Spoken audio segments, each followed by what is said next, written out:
ప్రసన్నవదనం 2 hours 26 minutes run టైమ్తో థియేటర్స్లో release అయింది సినిమా.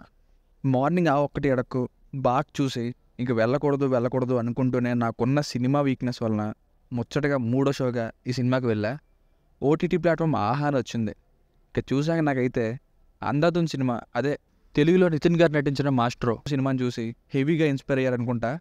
దానినే అటు ఇటు మోడిఫికేషన్స్ చేసి హెవీగా ఇన్స్పైర్ అయ్యి ఈ ప్రోడక్ట్ని తీసారేమో అనిపించింది.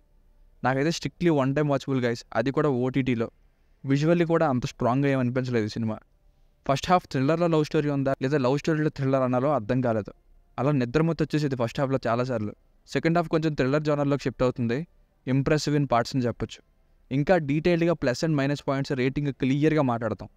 ఫ్యామిలీతో చూడొచ్చు అంటే సెకండ్ హాఫ్ స్టార్టింగ్లో లిప్ లాక్స్ ఉన్నాయి, అవి తప్ప మిగతాదంతా చూడొచ్చు. బేసిక్ స్టోరీ లైన్ ఏంటంటే, ఒక యాక్సిడెంట్ వలన ముఖాలని చూడలేని మరియు గొంతుని రికగ్నైజ్ చేయలేని సమస్య వస్తుంది హీరో సూర్యకి అలియాస్ సుహాస్ గారికి. అలాంటి సమస్యతో బాధపడుతున్నప్పుడు హీరో ఒకరు మర్డర్ చేయడం చూస్తారు. మొహాలు ఎవరు చూసినా గుర్తుపట్టలేరు, వాయిస్ కూడా కనిపెట్టలేరు. మరి అలాంటి సమస్యతో హంతకుడిని హీరో పట్టించాడా, ఈ ప్రాసెస్లో హీరోకి వచ్చిన ప్రాబ్లం ఏంటి, చివరికి ఏమైంది అన్నదే స్టోరీ.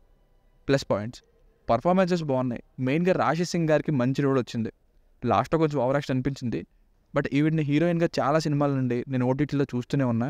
ఇప్పటికి వచ్చింది సరైన రోల్ మూవీతో. సుహాస్ గారు, ఇంకా హీరోయిన్ పాయల్ రాధాకృష్ణ గారు, వైవహర్ష గారు, మిగతా వాళ్ళందరూ పర్ఫార్మెన్సెస్ బాగున్నాయి.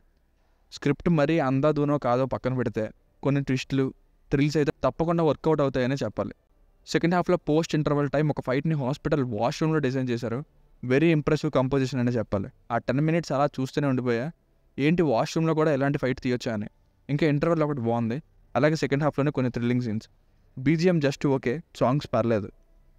మైనస్ పాయింట్స్, అసలు ఎంత లవ్ స్టోరీ ఎందుకు సినిమాకి, నాకు ఎక్కడే మెంటలెక్కింది. ఫస్ట్ హాఫ్ అంతసేపు సాంగ్స్తో లవ్ స్టోరీతో స్టార్ట్ అవ్వడమే హీరోకున్న ప్రాబ్లంతో మంచి డీటెయిలింగ్తో స్టార్ట్ అయ్యి లవ్ స్టోరీ కూడా బాగానే మొదలవుతుంది.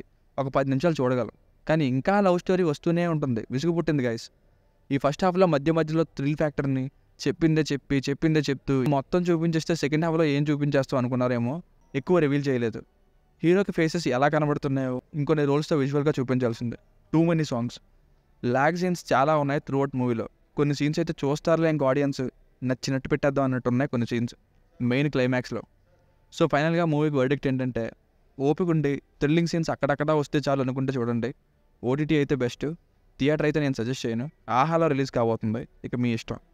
Thrills here and there. దీనికి రేటింగ్ వచ్చేసి ఇది నా ఒపీనియన్ 2.75/5. మీకు కనుక నా రివ్యూ నచ్చినట్లయితే మరిన్ని రివ్యూస్ కోసం మన ఛానల్ని సబ్స్క్రైబ్ చేసుకోండి. Thank you.